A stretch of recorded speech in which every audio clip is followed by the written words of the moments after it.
بسم اللہ الرحمن الرحیم. ناظرین السلام علیکم. میں ہوں آپ کا میزبان صابر شاکر.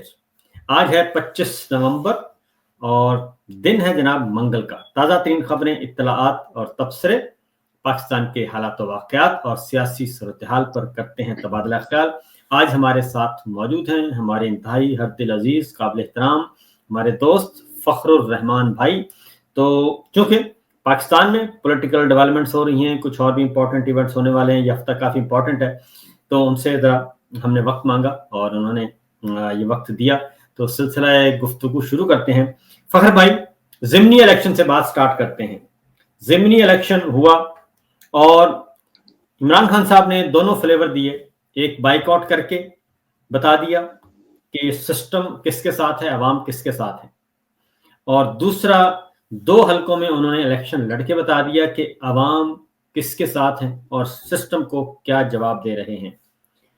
اس پہ بات کریں. اور اس کے بعد پھر اگلی بات مریم صاحبہ کی گفتگو مسلم لیگ نواز کے شادیانے، اور کہہ رہے ہیں جناب ہم نے میدان مار لیا، گھس کر مار دیا، یہ کر دیا، وہ کر دیا، اور 5% ٹرن آؤٹ رہا. اس کو بڑی مشکل سے کھینچ کھانچ کے رات گئے، مہرے لگا کے سب کچھ کیا اور اس کو تھوڑا سا اوپر لے جانے کی کوشش کی. آپ کیا کہتے ہیں؟ بہت شکریہ آپ کا. سب سے پہلے تو آپ یہ دیکھیں کہ یہ جو بائی الیکشن ہے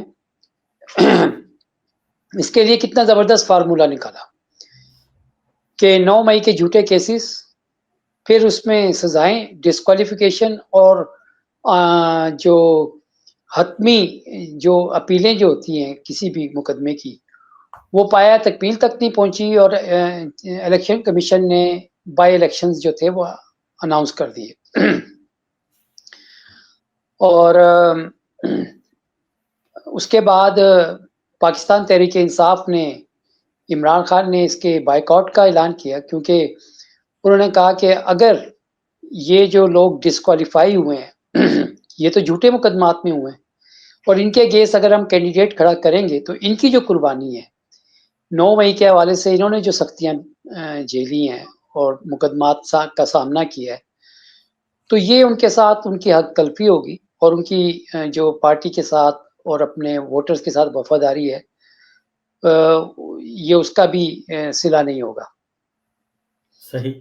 اب آپ نے جس طرح بتایا کہ میدان تو کھلا تھا، اور کھلے میدان میں خود ہی گول مارنا اور خود ہی کہہ دینا جناب میں نے سکور کر دیا، تو یہ ایک چیز دوبارہ سے ایکسپوز ہو گئی کہ الیکشن کمیشن آف پاکستان جو موجودہ ہے، اس نے جو کچھ 8 فروری کو کیا، اور بائی الیکشنز میں بھی اس کا اعادہ کیا، کیونکہ ہری پور کا جو الیکشن ہے وہاں پہ جس طرح سے فارم 45 جو تھے اس کے اوپر پھر سے ایک دفعہ جو ہے دھاندلی کی گئی، اور عمر ایوب فارم 45 لے کر بیٹھے رہے، پھر وہاں کی حکومت نے وہ سارا کچھ ایکسپوز کر دیا.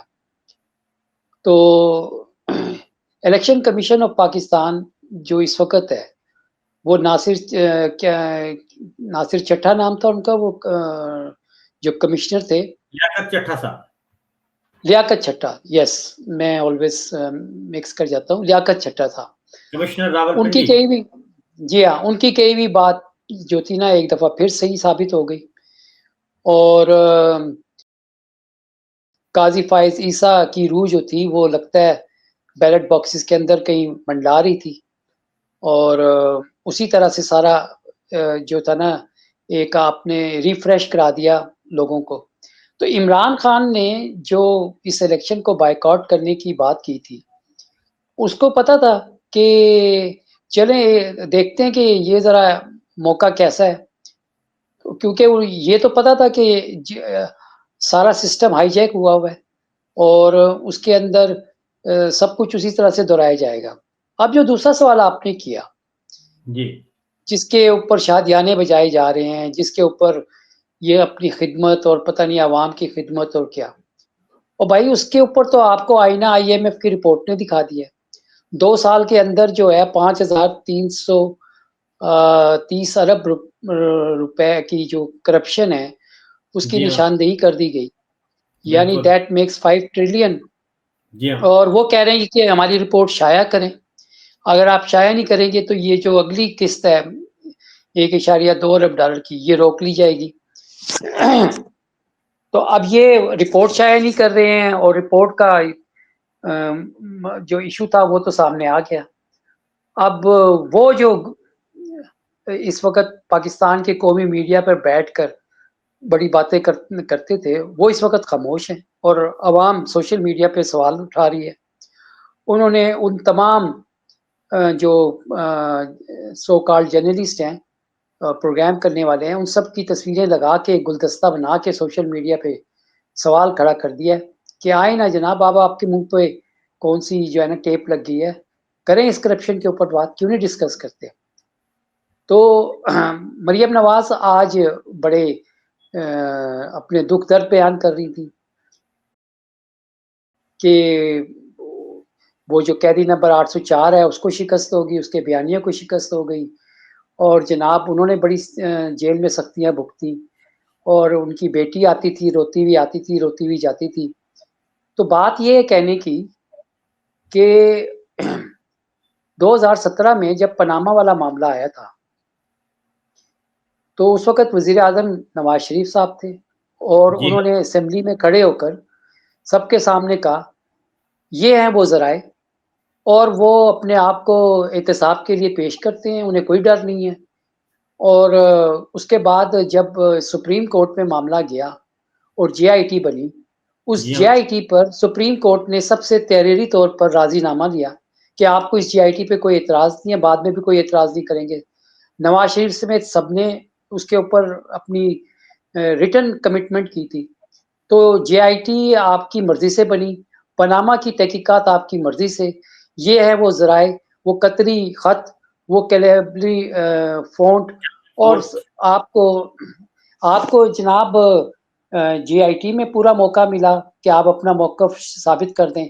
آپ کو پھر دوبارہ سپریم کورٹ میں پورے دلائل وکیل کرنے کا موقع ملا کہ آپ اپنا کیس ثابت کر دیں کہ غلط ہے. پھر جب آپ کو سزا ہوئی تو آپ ڈسکوالیفائی ہوئے، تو جو وزیر اعظم بنے وہ بھی آپ ہی کے پارٹی سے تھے، شاہد خاقان عباسی صاحب. جی ہاں تو ادھر پاکستان تحریک انصاف کے رہنما عمران خان کے اوپر یہ الزام لگانا کہ جی آپ نے ہمیں مقدمات میں پھنسایا، آپ نے ججوں کو سے ہمیں سزا دلوائی. بھائی وہ تو آپ خود کہتے تھے کہ جسٹس ثاقب نثار تو ہمارے گھر کے ہیں، گھر کے آپ خود پرائم منسٹر ہاؤس میں بیٹھ کے یہ کہتے تھے وہ کچھ نہیں ہونا، اور وقت سے پہلے مٹھائیاں تقسیم ہو گئی تھی.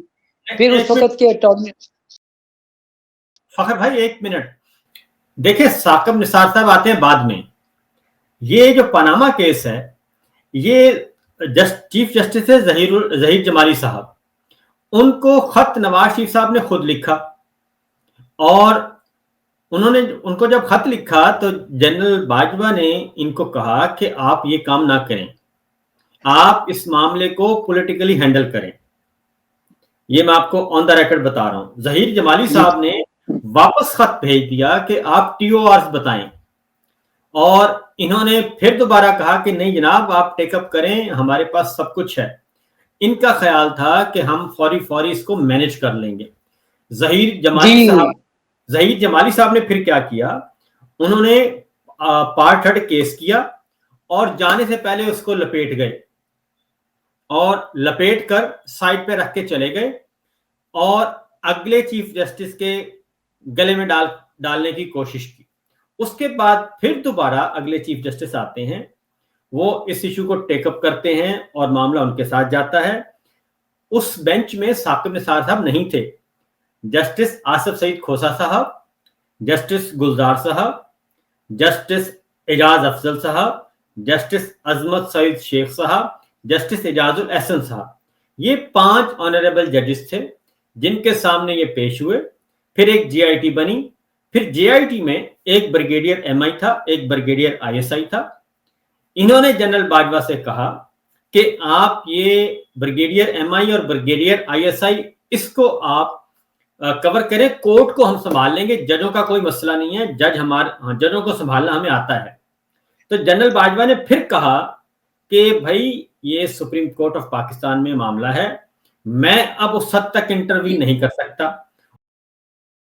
اس وقت ڈی جی ایم آئی تھے جنرل عاصم منیر صاحب, اور ڈی جی آئی ایس آئی تھے نوید مختار صاحب, اور آرمی چیف تھے جنرل باجوہ صاحب. تو یہ اس وقت یہ سارے کا سارا سین ہو رہا تھا. پرائم منسٹر نواز شریف صاحب خود تھے. یہ ذرا تھوڑا سا میں نے کہا آپ کو بتاؤں اپنے نہیں نہیں, یہ بات آپ نے بالکل درست کہی ہے, یہ آن ریکارڈ. اسی لیے آج یہ جو بیانیے کی بات جو کی جا رہی ہے کہ تو بیانیہ تو نون لیگ نے اپنا خود خراب کیا. جی ہاں, دیکھیں وہ جو تھی نا کہ ہماری تو لندن کیا پاکستان میں بھی کوئی پراپرٹیز نہیں ہیں, تو وہ پھر جو فلیٹس جہاں پہ یہ جا کے رہ رہے تھے وہ تو سب عوام نے دیکھ لیا, تو وہاں سے بیانیہ آپ کا خراب ہوا. اس میں تو کسی کو کچھ کہنے کی وہ ضرورت نہیں تھی. ہاں, پاکستان تحریک انصاف نے آپ کی جو ڈبل سٹینڈرڈ تھی, منافقت تھی, اس کو ہائی لائٹ کیا کہ آپ کے اندر خانے کرتوت کیا ہیں اور باہر آپ عوام کو کس طرح جھوٹ بولتے ہیں. صرف یہ بات تھی. اور جو چیف جسٹس ظہیر صاحب کی آپ نے بات کی, تو میں آپ کو یہ بتا دوں کہ ان کے ذمہ جو کام لگایا گیا تھا وہ یہ تھا کہ آپ اس چیز کو بس یہاں سے جو ہے نا ختم کر دیں. اور ان کو شاید اس حوالے سے کوئی بڑا انعام جو تھا ترکی میں ان کو دینا تھا, اور ان کا ترکی کا دورہ بھی شیڈیول میں شامل تھا. لیکن وہ مجھے اب یاد آ گیا, وہ جسٹس آصف سعید کھوسہ نے جو ہیئرنگ تھی جو اس دن کمپلیٹ ہونی تھی یا ڈسمس ہونی تھی, تو وہ انہوں نے ایڈجنمنٹ جو تھی اس کے اوپر انہوں نے ایگری کر لیا تھا. اور پھر کیس جب ایڈجن ہوا تو پھر اس کے بعد جب نئے چیف جسٹس آئے اور پھر سارا معاملہ جو تھا نا وہ اس طرح چلا تھا. تو کہنے کا مقصد یہ ہے کہ اس وقت تو ججز بھی آپ کے اپنے تھے, آرمی چیف بھی جنرل باجوہ آپ کے اپنے تھے, ڈی جی آئی ایس آئی نوید مختار بھی آپ ہی کے اپوائنٹڈ تھے. تو سب اس کو اس بات کا پتہ ہے. اور تو آج آپ آنکھوں میں دھول جھونکنے کی کوشش کر رہے ہیں, تو یہ تو سب کو پتہ ہے کہ یہ نظام ہی جعلی ہے, اور جعلی نظام جس طرح سے یہ سارا کچھ کر رہا ہے, اور تو آئندہ بھی یہ اس سے کوئی خیر کی توقع نہیں آپ کر سکتے. یہ تو بہت اچھا فارمولا ہے کہ you don't scratch my back, I don't scratch your back. ٹھیک ہے, آپ مجھے ایکسٹینشن دیں, میں آپ کو ایکسٹینشن دوں, آپ اسمبلیوں کو ایکسٹینشن دے دیں تو میں اس کو کہوں. اب ٹو بی ویری آنیسٹ, بلکہ اب تو ہو گیا آئی فیل یور بیک, یو فیل مائی. ہاں, تو میں آپ سے یہ کہنا چاہ رہا ہوں کہ مجھے ٹو بی ویری آنیسٹ یہ جو 28ویں 29ویں ترامیم کی جو بات کر رہی ہیں, یہ آہستہ آہستہ جو چیزیں ہیں نا, یہ ان کو کیونکہ ان کی اسٹریٹجی یہ لگ رہی ہے کہ اگر ہم ساری خواہشات کو ایک ساتھ لے آئیں گے تو معاملہ خراب ہو جائے گا. تو آہستہ آہستہ پہلے ہم جو ہے نا کیا کرتے ہیں, سینٹر آف پاور جو ہے اس کو ہم سیکیور کرتے ہیں, تاکہ سینٹر آف پاور کے راستے میں اگر کوئی رکاوٹیں آتی ہیں تو اس کو کیسے عبور کرنا ہے. پھر اس کے بعد ہم ایسا کریں گے کہ ہم اسمبلی کی مدت جو ہے نا ایسا کریں گے, ہم وہ بھی 5 سال کر دیں گے, کیونکہ معیشت جو ہے وہ دن بہ دن مستحکم ہو رہی ہے, اور نظام کا مستحکم اور کنٹینیوٹی یہ تسلسل جاری رہنا چاہیے. تو انہوں نے کہا کہ جی ہاں, تو جی تو وہ یعنی آگے میاں صاحب کی ہو سکتا ہے, میاں نواز شریف صاحب کی خواہش ہے کہ جو وہ صدر بن جائے, اس لیے یہ کہہ رہے ہیں کہ اب ہمیں پیپلز پارٹی کی ضرورت نہیں رہے گی, ہم دیگر اتحادیوں کو ساتھ ملا کر اور اس طرح کر لیں گے. تو میرا کہنے کا مقصد یہ ہے کہ آئی ایم ایف نے ان کو آئینہ دکھانا شروع کر دیا ہے, اور یہ جو آپ کا اس وقت جو موسٹ کرٹیکل ہفتہ جو ہے وہ شروع ہو چکا ہے. ایک بات تو فخر بھائی, ایک بات ہوتا ہے, جسٹس آصف سعید کھوسہ صاحب کے وزڈم کو داد دینی چاہیے, اور جسٹس عظمت سعید شیخ صاحب کی وائزنس کو. انہوں نے کہا تھا گاڈ فادر اور سسرین مافیا 2 الفاظ استعمال کیے تھے, اور آج بھی وہ دونوں مثالیں جو ہیں وہ صادق آتی ہیں ہمارے سسٹم پہ. اور آج میں سن رہا تھا مریم صاحبہ کو. وہ کہتی ہیں کہ اب جنرل فیض حمید بھی نہیں ہے اور سابق جج بھی نہیں ہے. تو یہ واقعی صحیح ہے کہ اتنا بڑا کام نہ جنرل فیض کر سکتا تھا اور نہ ہی سابق جج کر سکتے تھے. جو یہ کام اس وقت ہو رہا ہے کہ نہیں. ہاں جی آپ یہ دیکھیں نا کہ جسٹس عمر عطا بندیال جو چیف جسٹس تھے جی اور ان سے جب یہ بات میں نے پوچھی کہ آپ نے آرٹیکل 69 جو تھی یہ آؤسٹر کلاس جو تھی وہ کیسے آپ نے کراس کی, ہاں جی کیونکہ اسمبلی کے معاملات میں سپریم کورٹ کی مداخلت رولنگ جو تھی اسمبلیاں ڈیزالو کرنے کی, تو آپ نے کیسے اس میں وہ کی, تو وہ کوئی جواب نہیں دے سکے تھے. لیکن اب یہ بات کنفرم ہو گئی ہے کہ ان کے فیملی کے لوگ جو تھے ان کو شاید کہیں پہ یرغمال بنا لیا گیا تھا ان اور کے ان سے ان کو پریشرائز کیا گیا تھا کہ یہ آپ یہ جو اسمبلی ریزولوشن کا فیصلہ ہے, آپ یہ دیکھیں نا کہ اس دن ہوا کیا تھا رات کو, جی چیف الیکشن کمشنر تو پارٹی تھے ہی نہیں, ہاں اور جی وہ جب فیصلہ سنانے کا وقت آیا تو وہ سب سے پہلے اندر بیٹھے تھے. وہ بند عدالت میں کون سے دروازے سے داخل ہوئے, وہ چور دروازے سے داخل ہوئے تھے, اور جب ہم اندر گئے تو وہ پہلے سے بیٹھے تھے. اور وہاں پہ ان سے سوال کیا گیا تو انہوں نے کہا کہ نہیں میں ابھی تو الیکشن نہیں کروا سکتے, پتہ نہیں 6-7 مہینہ کی بات انہوں نے کی تھی. اس پورے کہانی میں وہ کہیں نہیں تھے, اچانک وہ آگے تھے. تو یہ خود ججز اپنے مرضی کے, وہ ان کو اللہ تعالیٰ مغفرت فرمائے, وہ کیا نام تھا ان کا جو اٹارنی جنرل بھی رہے ہیں, میرے ذہن سے نام نکل گیا, بڑے اچھے میرے ان کے ساتھ تعلقات تھے, ملک قیوم صاحب, ٹھیک ہے نا. تو یہ تو ساری باتیں آن ریکارڈ ہیں, لوگ بھولے نہیں ہیں. مسئلہ یہ ہو گیا ہے کہ نئی تقاضے اور 60% نئی جو نسل ہے, نوجوان نسل جو ہے, وہ یہ پاکستان کی ان پالیٹکس سے وہ نہ تو وہ واقف ہیں اور نہ ہی وہ واقف ہونا چاہتے ہیں. وہ اب سوشل میڈیا کے دور میں ہیں اور وہ دیکھ رہے ہیں ایک ڈائنامک لیڈرشپ. انہوں نے دیکھ لیا کہ کون بیماری کے سرٹیفکیٹ لے کے ملک سے باہر گئے, کون جو تھے نا جو عوام سے جھوٹ بول رہے تھے, اور کس طرح سارا کچھ ہو گیا. یہ وہ حقیقت ہے جس کو یہ تسلیم نہیں کر پا رہے, ان کو ہضم نہیں ہو رہی. دیکھیں فیض حمید گرفتار ہو گئے, اوکے فائن. عمران خان گرفتار ہو گئے, فائن. عمران خان کو سزا سنا دی, فائن. لیکن عوام میں عمران کارڈ ہی اس وقت چل رہا ہے, اور عمران خان عوام کو کہتا ہے کہ ادھر ووٹ ڈال دے تو وہ اس طرف کھڑے ہو جاتے ہیں. یہ جو لنک ان کا ٹوٹ گیا ہے, اس کو مریم, ایک مریم کیا 10 مریم بھی پیدا ہو جائیں اور دوبارہ بھی پیدا ہو جائیں تو یہ پولیٹیکل جو سپیس ہے یہ ان کو نہیں مل سکتی. اس کی وجہ یہ ہے کہ آپ نے پورے ملک کے نظام کو مفلوج کر دیا. لوگ بے روزگار ہو گئے, لوگوں کا کاروبار تباہ و برباد ہو گیا, لوگوں کو بجلی اور گیس کے بلوں میں آپ نے یرغمال بنا دیا ہے, پیٹرول کی قیمتوں میں آپ نے لوگوں کو پھنسا کے رکھا ہوا ہے. تو ابھی آپ یہ جو آپ کے عزائم سامنے آ رہے ہیں کہ اس وقت عدلیہ کی خود مختاری ختم ہو چکی ہے. آپ یہ دیکھیں کہ اسلام آباد ہائی کورٹ کے ججز سپریم کورٹ میں جاتے ہیں. اب سوال یہ ہے کہ اگر چیف جسٹس یحییٰ افریدی صاحب جو ہے وہ اس وقت چیف جسٹس آف پاکستان ہیں, تو اس کا مطلب تو یہ ہوا کہ سپریم کورٹ آف پاکستان جو ہے وہ سپریم ہے, تبھی وہ چیف جسٹس آف پاکستان ہے. اور اگر وہ یہ ایک حقیقت ہے جو آپ نے 27ویں ترمیم میں کی ہے, تو پھر جو سب آرڈینیٹ عدالتیں جو ہیں وہ تو فیڈرل کانسٹیٹیوشنل کورٹ آپ کے سب آرڈینیٹ ہوئی. آپ بے شک اب یہ بات کہیں کہ جی نہیں وہ تو ان کے لیے, حالانکہ پرسن اسپیسیفک قانون سازی تو ہو ہی نہیں سکتی.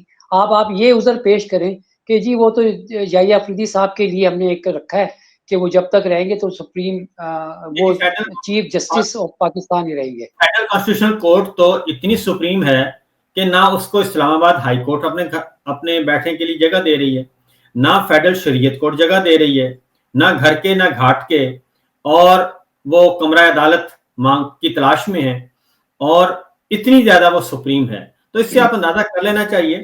یہ تو خیر جتنا بھی ایک جعلی نظام قائم کرنے کی کوشش کی جا رہی ہے, یہ ان کی اپنی مرضی ہے.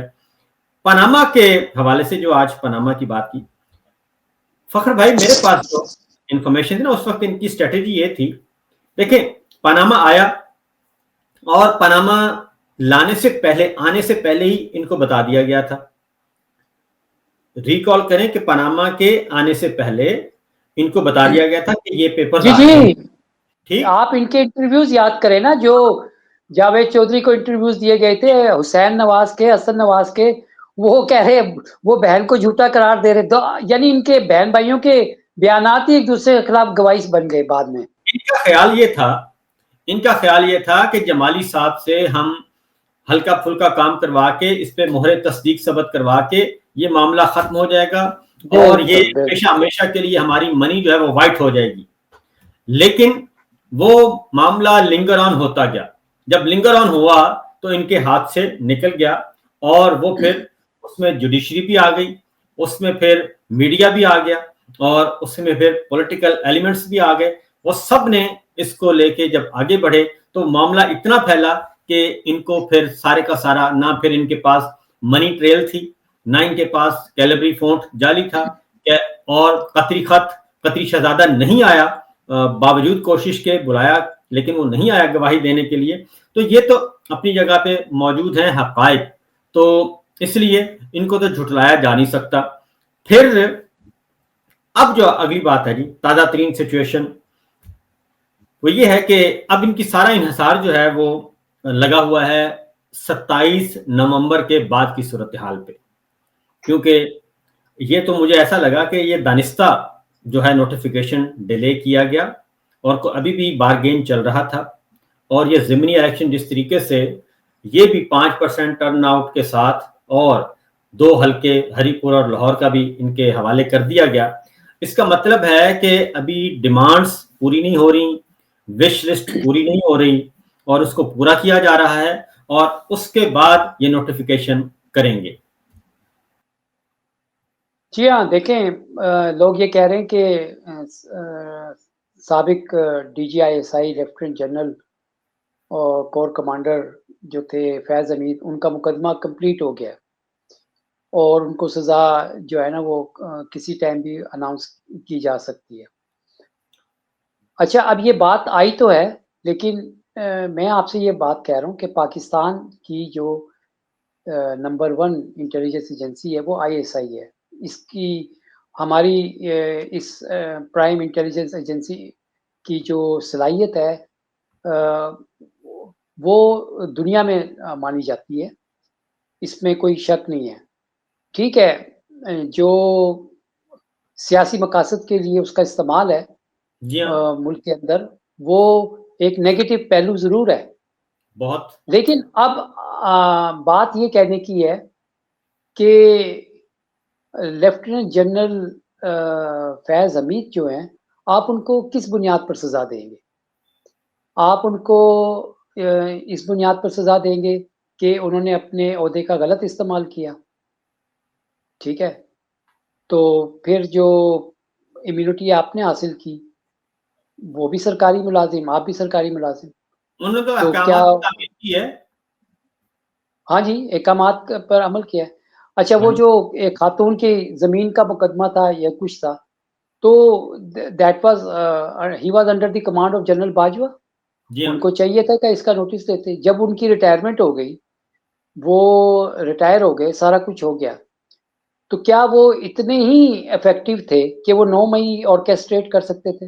اور بھائی اگر وہ اتنا ہی ایک شخص اگر پاورفل تھا نا، تو وہ تو سیدھا پھر آرمی ہاؤس میں چلا جاتا اور کمانڈ سنبھال سکتا. میرا کہنے کا مطلب یہ ہے کہ میں just in the context of 9 مئی میں کہہ رہا ہوں کہ اگر ایک بندہ اتنا ہو کہ وہ سارا یہ کچھ کر لے. اچھا، اینی ہاؤ، یہ دیکھیں فوج کے اندر جو ڈسپلنری ایکشن ہے، سارا کچھ ہے، وہ ان کی اپنی وہ ہے، لیکن میں یہ کہہ رہا ہوں آپ کو کہ جو خبر جائے گی نا پوری دنیا میں، وہ یہی جائے گی کہ Pakistan spy master, x spy master جو ہے نا، ہیز بین سینٹینس ٹو بلا بلا، مطلب 10 سال کی قید ہو گئی، عمر قید کی قید ہوگی. یہ ایک ڈی مورلائزنگ، ڈی موٹیویشنل